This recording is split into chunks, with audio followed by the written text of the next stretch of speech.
High friends, good morning to all of you. আপনাদের প্রত্যেককে শুভেচ্ছা জানিয়ে আমি বাপি আবার চলে আসলাম আপনাদের কাছে। আজকে ওয়েদারটা খুব মেঘলা ওয়েদার, বৃষ্টি হচ্ছে দেখতেই পাচ্ছেন। তো আজ আমি আপনাদের সামনে একটা নতুন ধরনের রেসিপি নিয়ে হাজির হয়েছি, সেটা হচ্ছে পটলপুরের রেসিপি। চলুন সঙ্গে থাকুন, আজকে পটলপুরের রেসিপিটা আমি কিভাবে করব দেখতে থাকুন কেমন। এখানে হাফ কেজি অর্থাৎ 500 গ্রাম পটল নিয়েছি। পটলগুলো এরকম মোটা মোটা পটল হলে ভালো হয়। তো পটলগুলোকে ভালো করে আমি জল দিয়ে ধুয়ে নিয়েছি, জল ঝরিয়ে নিয়েছি। তারপরে পটলের গাগুলো আমি ভালো করে চেঁচে নিয়েছি ছুরি দিয়ে, ঠিক এরকমভাবে চেঁচে নিয়েছি। সেগুলো আর ভিডিওতে দেখাতে পারলাম না, কারণ ভিডিওটা বড় হয়ে যাবে বলে।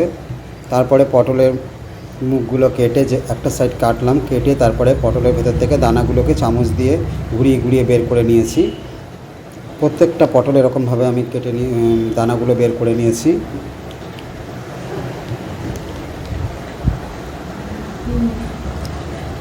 আর এই পটলের মুখগুলো রেখে দিয়েছি, এগুলো পটলের মুখগুলো নেব না। এখানে আমি একটা পেস্ট তৈরি করে নিয়েছি। সেই পেস্টটা হলো, এর মধ্যে সর্ষে দিয়েছি, কাঁচা লঙ্কা, পরিমাণ মতো রসুন, পরিমাণ মতো লবণ, পরিমাণ মতো হলুদ, আর দিয়েছি পেস্টটা আমি মিক্সিং বলে করে নিয়েছি, সেটা আর দেখালাম না আপনাদেরকে, ভিডিওটি বড় হয়ে যাবে বলে। ঠিক এই রকম ধরনের পেস্টটা তৈরি করেছি। যেটা বলতে ভুলে গেছি, পেস্ট করবার সময় কিন্তু পটলের দানাও ভেতরে শাঁসটাও দিয়ে গ্যাস অন করে কড়াই বসিয়ে দিয়েছি। কড়াই গরম হয়ে গেছে। এবার আমি এর মধ্যে দিয়ে দিচ্ছি সাদা তেল, আপনারা সর্ষের তেলও করতে পারেন। তেল গরম হয়ে গেছে। তেল গরম হয়ে যাওয়ার পরে এবার আমি এই পেস্টটা এই গরম তেলের মধ্যে দিয়ে দিচ্ছি।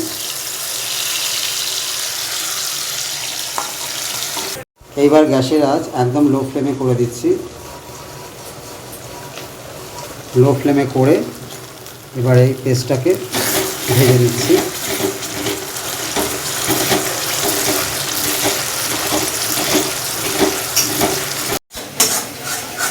এটা সম্পূর্ণ নাড়াচাড়ার মধ্যে রাখতে হবে।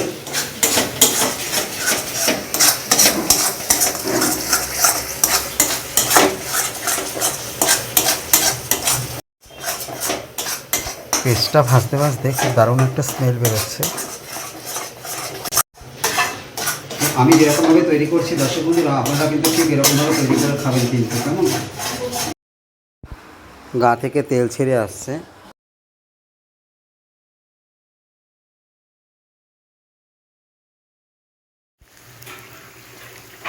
এটা ভাজা হয়ে গেছে, এবার নামিয়ে নেব। সব কিছু দিয়ে যে পেস্টটা তৈরি করেছিলাম সেটা আমার ভাজা হয়ে গেছে। পেস্টটা কিন্তু আমি বেশি কড়া করে ভাজিনি। এবার ঠান্ডা হতে দেব। একটা বড় সাইজের আলু 4 টুকরো করে সেদ্ধ করে খোসা ছাড়িয়ে নিয়ে তারপরে আমি আলুর পিসগুলোকে ভালো করে মেখে নিচ্ছি। সেদ্ধ করে রাখা মাখা আলুর সাথে ভেজে রাখা পেস্ট ভালো করে মিশিয়ে নিচ্ছি।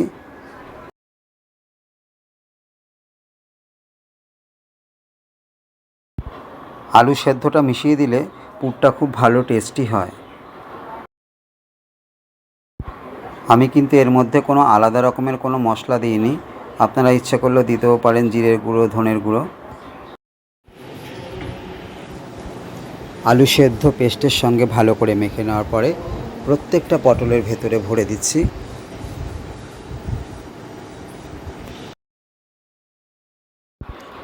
ঠিক এই রকমভাবে ভরতে হবে। এই পটলপুর তৈরি করতে করতে মা আর দিদিমার কথা খুব মনে পড়ছে। ছেলে স্কুলে যাবার জন্য রেডি হয়ে রয়েছে, ওকে আবার দিয়ে আসতে হবে। সবগুলো পটলের মধ্যে আমি ফুলগুলো ঢুকিয়ে নিয়েছি।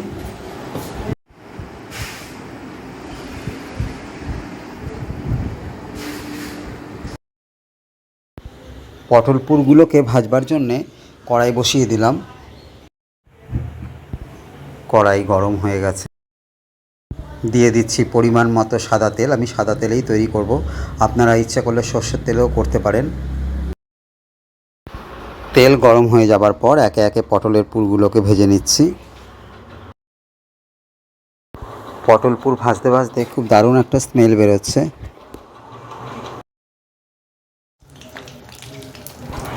প্রথমে এই কটা ভাজা হয়ে গেছে, এবার নামিয়ে নিচ্ছি।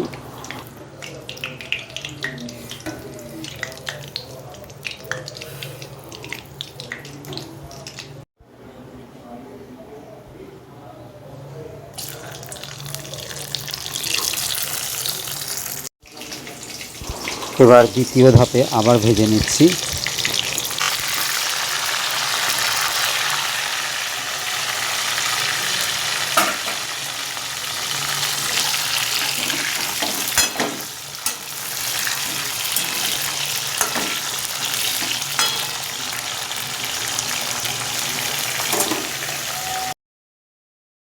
আমাদের একটা কথা সবসময় মনে রাখতে হবে, আঁচ কমিয়ে ভাজতে হবে, কেমন?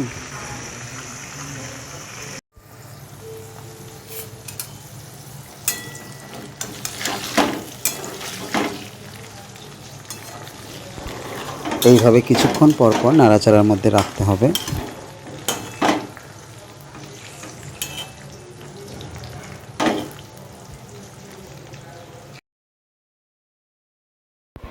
ভাজতে ভাজতে পটল পুরের কালার চেঞ্জ হচ্ছে। গরম গরম ভাতে পটল পুর হলে আর কিছু লাগে না।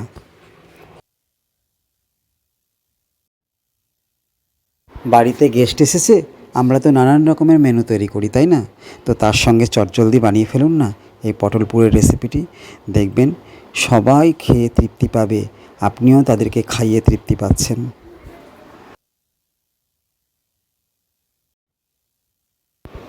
পটল পুরগুলোর কালার বাদামি রঙের হয়ে এসছে। এবার গ্যাস বন্ধ করে নামিয়ে নেব।